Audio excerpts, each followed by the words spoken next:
খবরের প্রথমেই দেখে নেব আজকের সংবাদ শিরোনাম। তৃণমূল ছাড়লেন আরাবুল ইসলাম, নতুন জীবন শুরু করছি ফুরফুরা থেকে ঘোষণা ভাঙড়ের তাজা নেতার। শুভেন্দুর ডেয়ারে কে কে দাঁড়াচ্ছেন বামেদের। হরমুজ বাধা কাটিয়ে গুজরাটে নোঙর করল এলপিজি ট্যাঙ্কার শিবালিক, কালই মুম্বাই পৌঁছাচ্ছে নন্দা দেবী।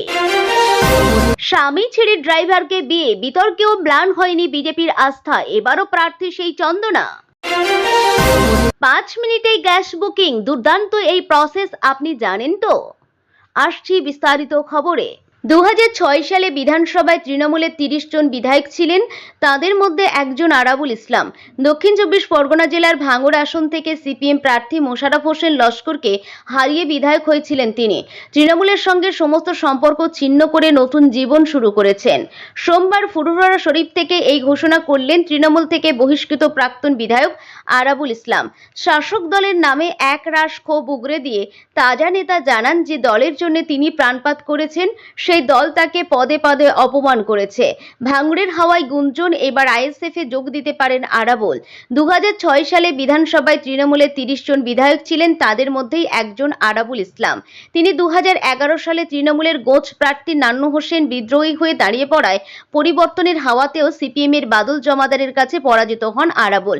তারপর সময়ের সঙ্গে সঙ্গে তৃণমূলে আরাবুলের গুরুত্ব কমেছে, দল তাকে বহিষ্কারও করেছিল। তবে আরাবুলের দাবি, তিনি এখনো ভাঙড়ের রাস্তা ধরে হেঁটে গেলে হাজার হাজার মানুষ তার কাছে ছুটে যান।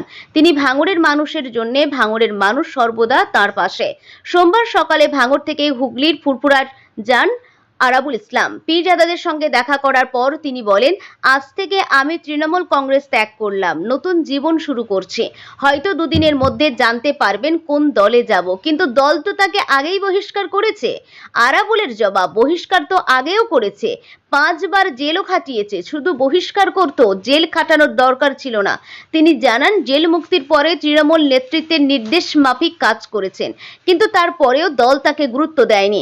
আরাবুলের কথায় বারবার অপমান করেছে, আমি সেই অপমান মাথায় বসে থাকবো না, আর তৃণমূলের কোনো নেতার সঙ্গে আর সম্পর্ক থাকবে না আমার। আরাবুলের এও দাবি, তাকে বহিষ্কারের জন্য তৃণমূলের এক নেতা নাকি কোটি টাকা খরচ করেছেন। আরাবুলের ঘনিষ্ঠদের একাংশই জানাচ্ছেন, তৃণমূলের আরেক বিধায়ক শওকত মোল্লার প্রভাবে কোণঠাসা আরাবুল। দলের কাছে দরবার করেও গুরুত্ব না পেয়ে এমন সিদ্ধান্ত নিচ্ছেন একদা তাজা নেতা আরাবুল ইসলাম। আরাবুল নিজে জানিয়েছেন, আগামী দুদিনের মধ্যে পরিষ্কার করে দেবেন তিনি কোন দলের। ভারতের জ্বালানি সংকটের মাঝে কিছুটা স্বস্তির খবর মিলল। সোমবার গুজরাটের মুদ্রা বন্দরে এসে পৌঁছল ভারতের এলপিজি ট্যাঙ্কার শিবালিক। পশ্চিম এশিয়ায় উত্তেজনা ও যুদ্ধ পরিস্থিতির মধ্যেও নিরাপদে হরমুজ প্রণালী পার হয়ে দুদিন আগেই ভারতের উদ্দেশ্যে রওনা দিয়েছিল এই ট্যাঙ্কারটি। শুধু শিবালিক নয়, আরেকটি ভারতীয় এলপিজি ট্যাঙ্কার নন্দা দেবীও হরমুজ প্রণালী পেরিয়ে এসেছে। এই জাহাজটি মঙ্গলবারই মুম্বাই বন্দরে পৌঁছতে পারে বলে জানা গেছে। দুই জাহাজের নিরাপদ যাত্রা ভারতের জ্বালানি সরবরাহের ক্ষেত্রে গুরুত্বপূর্ণ এবং বড় স্বস্তির খবর বলেই মনে করা হচ্ছে। শিবালিক গত মাসে শুরু হওয়া যুদ্ধ পরিস্থিতির পর হরমুজ প্রণালী পার হয়ে ভারতে পৌঁছানো দ্বিতীয় ট্যাঙ্কার। নন্দা দেবী এসে পৌঁছলে তা হবে তৃতীয়। এর আগে প্রথম যে জাহাজটি ভারতে পৌঁছেছিল সেটি ছিল সৌদি আরব থেকে আসা একটি লাইবেরিয়ান পতাকাবাহী ক্রুড অয়েল ট্যাঙ্কার। ভারতীয় ট্যাঙ্কারগুলির নিরাপদ যাত্রার পেছনে উল্লেখযোগ্য কূটনৈতিক তৎপরতাও বড় ভূমিকা রয়েছে বলে মনে করছে ওয়াকিবহাল মহল।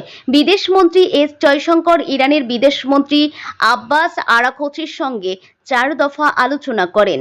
এছাড়া গত সপ্তাহে প্রধানমন্ত্রী নরেন্দ্র মোদী ফোনে কথা বলেন ইরানের প্রেসিডেন্ট মাসুদ পেজেশকিয়ানের সঙ্গে। এই কূটনৈতিক যোগাযোগের পরই জাহাজগুলি নিরাপদ যাত্রা নিশ্চিত হয় বলে জানা গেছে। শিবালিক এবং নন্দা দেবী দুটি ট্যাঙ্কারেই রয়েছে বিপুল পরিমাণ তরলীকৃত গ্যাস। প্রতিটি জাহাজে প্রায় 92,700 মেট্রিক টন গ্যাস রয়েছে বলে জানা গেছে। হরমুজ প্রণালীর দুই প্রান্তে এখনো 2 ডজনেরও বেশি ভারতীয় পতাকাবাহী বাণিজ্য বাণিজ্যিক জাহাজ আটকে রয়েছে। তাদের নিরাপদে পার করানোর জন্যও চেষ্টা চালাচ্ছে ভারত। শিপিং মন্ত্রকের বিশেষ সচিব রাজেশ কুমার সিনহা সাংবাদিকদের জানান, জয়প্রকাশ নামে আরেকটি ভারতীয় ট্যাঙ্কারও যাত্রা শুরু করেছে। এই জাহাজটি ওমান থেকে আফ্রিকার দিকে পেট্রোল বহন করে নিয়ে যাচ্ছে এবং হরমুজ প্রণালীর পূর্ব দিক থেকে যাত্রা শুরু করেছে। হরমুজ প্রণালী কার্যত ইরানের নিয়ন্ত্রণে থাকা একটি অত্যন্ত গুরুত্বপূর্ণ সমুদ্র পথ। ইরান অনানুষ্ঠানিকভাবে এই পথে অবরোধ তৈরি করার পর থেকে পরিস্থিতি জটিল হয়ে ওঠে। এর ফলে এই সরু জলপথ দিয়ে ক্রুড অয়েলের স্বাভাবিক প্রবাহে বড়সড় বিঘ্ন ঘটে। সাধারণ পরিস্থিতিতে বিশ্বের প্রায় 1/5 তেল ও গ্যাস বাণিজ্য এই পথ দিয়েই হয়। ইরানের উপর মার্কিন যুক্তরাষ্ট্র ইসরায়েলের হামলার পর ইরান পাল্টা সামরিক পদক্ষেপ করে। তার মধ্যে হরমুজ প্রণালী এলাকায় বাণিজ্যিক জাহাজ ও তেলবাহী ট্যাঙ্কারগুলিও লক্ষ্য করা হয়। ফলে এই গুরুত্বপূর্ণ সরবরাহ পথে জ্বালানি জাহাজ চলাচল জুড়ে ঝুঁকি বেড়ে যায়। এর জেরে আন্তর্জাতিক বাজারে অপরিশোধিত তেলের দাম হঠাৎ বেড়ে ব্যারেল প্রতি $100 ছাড়িয়ে যায়, তাও দুবার। গত সপ্তাহে পরিস্থিতি অস্থিরতা নতুন করে সামনে আসে। সংযুক্ত আরব আমিরশাহীর একটি বন্দর থেকে ছাড়ার কিছুক্ষণের মধ্যেই থাইল্যান্ডের পতাকাবাহী একটি কার্গো জাহাজে হামলা হয়। জাহাজটি গুজরাটের কান্তুলা বন্দরের উদ্দেশ্যে রওনা দিয়েছিল। একাধিক বিতর্ক থাকলেও বিজেপির ভরসার মুখ চন্দনা বাউরি। বাঁকুড়ার সালতৌরার বিধায়ক ছিলেন চন্দনা বাউরি। একাধিক গুরুত্বপূর্ণ মুখ বাদ গেলেও এবারও পদ্মচিহ্নে তিনিই প্রার্থী হচ্ছেন। বিজেপির প্রথম প্রার্থী তালিকা সোমবার প্রকাশিত হয়েছে।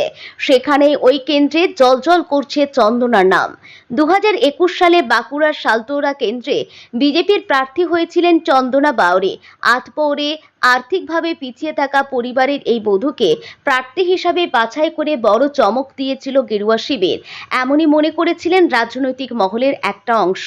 নির্বাচনের ফল ঘোষণার পর দেখা যায় তিনি বিপুল ভোটে জয়ী হন। বিধানসভায় গিয়ে শপথ গ্রহণ, তারপর রাজ্য রাজনীতিতে গড়িয়ে গিয়েছে অনেক জল। পরবর্তী সময়ে একাধিক অভিযোগও উঠেছিল এই বিজেপি বিধায়কের বিরুদ্ধে। বিধায়িকা হওয়ার 4 মাসেই স্বামী সন্তানকে ছেড়ে দলের কর্মী পেশায় ড্রাইভারকে বরমাল্য পরিয়েছিলেন সালতোরার বিজেপি বিধায়ক চন্দনা বাউরি। স্বামী ও দুধের সন্তানের কথা চিন্তা না করেই বিবাহিত প্রেমিক কৃষ্ণকে বিয়ে করেছিলেন চন্দনা। ঘটনাটি প্রকাশ্যে আসতে রীতিমতো শোরগোল পড়ে যায় এলাকায়। এহেন আচরণে দলের কর্মী সমর্থকেরাও ক্ষুব্ধ হয়েছিলেন। তবে ওই অভিযোগ ভিত্তিহীন বলেই দাবি করেছিলেন চন্দনা। তিনি জানিয়েছেন তার বিরুদ্ধে কুৎসা করা হচ্ছে। স্বামীর সঙ্গে সামান্য ঝামেলা হয়েছিল। বিধায়িকা হওয়ার 4 মাসেই স্বামী সন্তানকে ছেড়ে দলের কর্মী পেশায় ড্রাইভারকে বরমাল্য পরিয়েছিলেন সালতৌরার বিজেপি বিধায়িকা চন্দনা বাউরি। স্বামী ও দুধের সন্তানের কথা চিন্তা না করেই বিবাহিত প্রেমিক কৃষ্ণকে বিয়ে করেছিলেন চন্দনা। শুধু এই ঘটনা নয়, বাড়ি তৈরি নিয়েও বিতর্ক দেখা দিয়েছিল। বাঁশ আর মাটির দেওয়াল, ঝুপড়ির মাথায় ত্রিপল, এমন বাড়িতে আগে থাকতেন চন্দনা। বিধানসভা নির্বাচনে জয়ী হওয়ার পরেও ওই বাড়িতে ছিলেন তিনি। সালতৌরার বিজেপি বিধায়কের ওই বাড়িতেই কেন্দ্রীয় নিরাপত্তা বাহিনীর জওয়ানরা নিরাপত্তারক্ষী হিসাবে গিয়েছিলেন। তাদের আপ্যায়নে খামতি রাখেননি চন্দনা। পরে সেই বাড়ি ছেড়ে ভাড়া বাড়িতে থাকতে শুরু করেছিলেন তিনি। বিধায়িকা হওয়ার কয়েক বছরের মধ্যেই দোতলা বাড়ি বানিয়েছিলেন চন্দনা। কিভাবে ওই বাড়ি হলো, সেই প্রশ্ন তুলেছিলেন বিরোধীরা। রাজনৈতিক মহলেও জোর জল্পনা ছড়িয়েছিল। সেই বিতর্কের মধ্যে স্পষ্ট জানিয়েছিলেন কষ্ট করে ওই বাড়ি তৈরি করেছেন তিনি। 2020 সালে আবাস যোজনার ঘর পেয়েছিলেন, গরু বাছুর বিক্রি করেছিলেন, সেই টাকাতেই পরবর্তীকালে বাড়ি তৈরি। ধীরে ধীরে ওই বাড়ি তৈরি হয়েছিল। বিজেপির একাধিক কর্মসূচি, বিধানসভায় বিজেপির বিক্ষোভ কর্মসূচিকে চন্দনাকে প্রথম সারিতে দেখা গিয়েছে একাধিকবার। শুধু তাই নয়, কর্মসূচিতে রাজ্যের বিরোধী দলনেতা শুভেন্দু অধিকারীর পাশেও দেখা গেছে তাকে। বিতর্ক থাকলেও এবারও সালতোরা কেন্দ্রের প্রার্থী হিসাবে টিকিট পেলেন তিনি। মধ্যপ্রাচ্যে ইরান, ইসরায়েল ও মার্কিন যুক্তরাষ্ট্রের মধ্যে বাড়তে থাকা উত্তেজনার জেরে আন্তর্জাতিক বাজারে জ্বালানি সরবরাহ নিয়ে উদ্বেগ তৈরি হয়েছে। তবে কেন্দ্রীয় সরকার স্পষ্ট জানিয়েছে ভারতে এলপিজি গ্যাসের কোনো ঘাটতি নেই এবং ঘরোয়া গ্রাহকদের চাহিদাকেই সর্বোচ্চ অগ্রাধিকার দেওয়া হবে। পাশাপাশি এলপিজি সিলিন্ডার বুকিংয়ের নিয়মে কিছু পরিবর্তন আনা হয়েছে। এখন থেকে গ্রাহকরা 25 দিনের ব্যবধানে নতুন সিলিন্ডার বুক করতে পারবেন। ফলে গ্যাস বুকিংয়ের প্রক্রিয়া আরও সহজ করতে অনলাইনে বুকিংয়ের সুবিধা চালু রাখা হয়েছে। ভারত পেট্রোলিয়ামের ভারত গ্যাস গ্রাহকরা 24 ঘন্টা বিভিন্ন মাধ্যমে এলপিজি সিলিন্ডার বুক করতে পারবেন। আইফিআরএস SMS, হোয়াটসঅ্যাপ, মোবাইল অ্যাপ এবং অনলাইন প্ল্যাটফর্মের মাধ্যমে বুকিং করা যাবে। IVRS পরিষেবার জন্য গ্রাহকদের নিজেদের রেজিস্টার মোবাইল নম্বর থেকে 7715012345 অথবা 7718012345 নম্বরে ফোন করে নির্দেশ অনুসরণ করতে হবে। SMS এর মাধ্যমে বুকিং করতে একই নম্বরে LPG লিখে বার্তা পাঠাতে হবে। হোয়াটসঅ্যাপের মাধ্যমে বুকিং এর জন্য 1800224344 নম্বরটি কন্ট্যাক্ট সেভ হাই বা বুক লিখে পাঠালে বুকিং প্রক্রিয়া শুরু হবে। এছাড়া প্লে স্টোর থেকে ভারত গ্যাস অ্যাপ ডাউনলোড করে লগ ইন করে রিফিল অপশন নির্বাচন করেও বুকিং করা যায়। গ্রাহকরা চাইলে UMANG অ্যাপের মাধ্যমেও সিলিন্ডার বুক করতে পারেন। অন্যদিকে ইন্ডিয়ান গ্যাসের গ্রাহকরাও একাধিক উপায়ে সহজে সিলিন্ডার বুক করতে পারেন। SMS বা IVRS পরিষেবার জন্য রেজিস্টার মোবাইল নম্বর থেকে 77189555 নম্বরে রিফিল লিখে পাঠাতে হবে। মিসড কলের মাধ্যমে বুকিং করতে হবে। কল দিলে পরবর্তী নির্দেশ অনুসরণ করে বুকিং সম্পূর্ণ করতে পারবে। হোয়াটসঅ্যাপ বুকিংয়ের জন্য রিফিল লিখে পাঠাতে হবে। এছাড়াও ইন্ডিয়ান অয়েল ওয়ান অ্যাপ অথবা অফিসিয়াল ওয়েবসাইটের মাধ্যমেও গ্রাহকরা সহজে গ্যাস সিলিন্ডার বুক করতে পারবেন। এছাড়াও HP গ্যাস গ্রাহকদের জন্যও একাধিক অনলাইন বুকিংয়ের সুবিধা রয়েছে। অ্যান্ড্রয়েড ও iOS উভয় প্ল্যাটফর্মে উপলব্ধ HP পে অ্যাপ ব্যবহার করে সহজে গ্যাস সিলিন্ডার বুক করা যায়।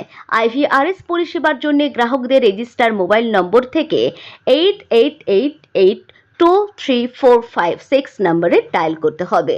মিসড কলের মাধ্যমে বুকিং করতে হবে। 9493602222 নম্বরে মিসড কল দিলেই বুকিং প্রক্রিয়া শুরু হবে। হোয়াটসঅ্যাপের মাধ্যমে বুকিংয়ের জন্য হাই লিখে পাঠাতে হবে। পাশাপাশি গ্রাহকরা অফিসিয়াল ওয়েবসাইটের পাশাপাশি অ্যামাজন পে এবং ফোনপের মতো ডিজিটাল পেমেন্ট অ্যাপের মাধ্যমে LPG সিলিন্ডার বুক করতে পারবেন। বিশেষজ্ঞদের মতে অনলাইন বুকিংয়ের এই একাধিক পদ্ধতি চালু থাকায় গ্রাহকরা এখন বাড়িতে বসে সহজে গ্যাস সিলিন্ডার রিফিল বুক করতে পারছেন, ফলে সময়ও বাঁচছে এবং পরিষেবাও আরও দ্রুত হচ্ছে।